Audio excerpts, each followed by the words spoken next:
کرتے ہوئے تو تھوڑی توجہ اپنی طرف رکھیں، ہمیشہ اصلاح کا مرکز اپنی ذات اور اپنے نفس کو بنائیں. یہ مبلغین اور علماء کا کام ہے کہ وہ دوسروں کو نصیحت کریں، وہ کیسے سمجھائیں گے، کیا کریں گے، یہ ان کا کام ہے. ہم اصل میں سوشل میڈیا کا دور ہے نا، تقریر دیکھتے دیکھتے ہم بھی تھوڑا تقریر کرنا سیکھ جاتے ہیں اور پھر اپنے سارے رشتہ داروں کی کلاس لگا دیتے ہیں. جیسے جو بہت باپردہ عورتیں ہوتی ہیں رومی بھائی، انہیں اپنے پردے پہ اتنا وہ ہوتا ہے، وہ باپ بے پردہ عورتوں کو جہنم تک رسید کر دیتے ہیں، ہے نا. بلکہ طریقہ تو یہ کہ بہت ادب احترام کے ساتھ ان کے بارگاہ میں گزارش کر دی جائے کہ یہ اچھا سلیقہ ہے، ہمیں آپ نماز نہیں پڑھتے، اس سے گناہ پڑتی ہے، اللہ ناراض ہوتا ہے.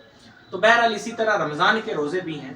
ہمیں یاد رکھیں ہم حاکم نہیں ہیں، ہمیں کسی کا فیصلہ کرنے کا اختیار نہیں. اللہ چاہے تو گناہ گاروں کو بخش دے، ہے نا، کون سی ادا اسے پسند آ جائے. تو روزے میں ہم دیکھتے ہیں لوگوں کو کھاتے پیتے تو بڑی بدگمانیاں ہوتی ہیں. آپ تھوڑا حسن ظن رکھیں. اللہ نے قرآن مجید میں فرمایا اجتنبوا کثیرا من الظن، یعنی بہت زیادہ سوچنے سے بچو. کسی کو دیکھا وہ رمضان میں کھانا کھا رہا ہے، ارے ٹھیک ہے روزہ نہیں لگ رہا، بیمار ہو سکتا کوئی پریشان ہے نا، بیمار کے لیے روزہ معاف ہے نا، مسافر کے لیے معاف ہے. آپ اتنا کہہ کے آگے نکل جائیں. کیوں؟ قرآن کا فرمان ہے اجتنبوا کثیرا من الظن ان بعد بڑی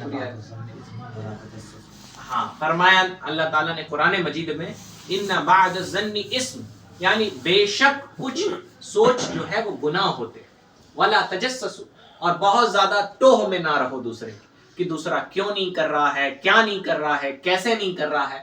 اس سے رہنے سے صاف صاف قرآن مجید نے کہا ولا تجسسوا، اور دوسروں کی ٹوہ میں نہ لگے رہو. تو ہمیں دوسروں کے بارے میں بدگمانی نہیں کرنی چاہیے، دوسروں کے بارے میں برا نہیں سوچنا چاہیے، اور اخلاق اپنے نہایت نرم رکھنے چاہیے، نہایت طور پہ نرم رکھنے چاہیے. اپنے ماں باپ کے ساتھ، بیویوں کے ساتھ، بچوں کے ساتھ، بڑوں کے ساتھ، اپنے امام کے ساتھ، مقتدی کے ساتھ، پڑوسیوں کے ساتھ، سب کے ساتھ. آپ کے والد صاحب والدین کا وصال ہو گیا. والدین کے وصال کے بعد ایک بہت بڑی جو ذمہ داری بچوں کے سر پہ ہے. ویسے تو تقریباً 12 حقوق ہیں. انشاءاللہ کبھی موقع ہوا، فاتحہ ہوئی سالانہ، اس پہ کبھی آپ نے دعوت دی، آپ بھی دعوت دی کوئی ضروری نہیں. دیکھیں ہم فاتحہ خوانی کراتے ہیں.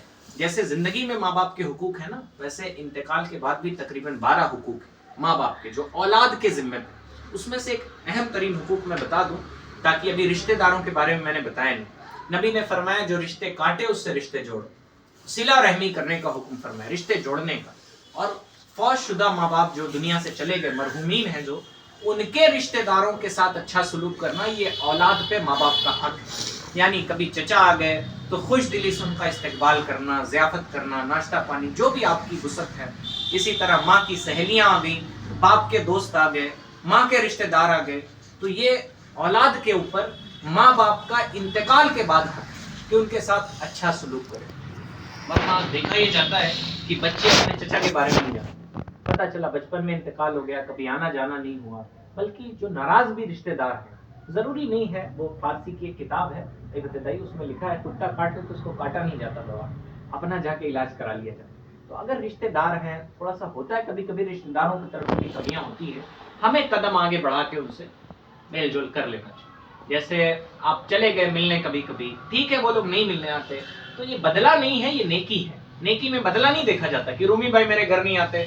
رومی بھائی تو سب کے وہاں جاتے ہیں بھائی، بڑے اچھے تعلقات ہیں. ہمارے وہاں نہیں آتے. اچھا انشاءاللہ. تو یہ کہ ایسے بہانے آئے کہ بخشائش کا ہاں انشاءاللہ. تو ہمیں اپنے رشتہ داروں کے گھر، اپنے ماں باپ کے دوست احباب کے گھر یا ان کے جو جاننے والے ہیں ان سے ہمیشہ ہمیں اپنے رشتے اچھے رکھنے چاہیے. اس سے ماں باپ کو بھی قبر میں خوشی حاصل ہوتی ہے اور اللہ تعالیٰ بھی خوش ہوتا ہے کہ ماں باپ کے دنیا سے جانے کے بعد بیٹوں نے ان رشتوں کو نبھایا. اور یہ اہم ترین حق بھی ہے ماں باپ کا انتقال کے بعد. تو کچھ چھوٹ رہا.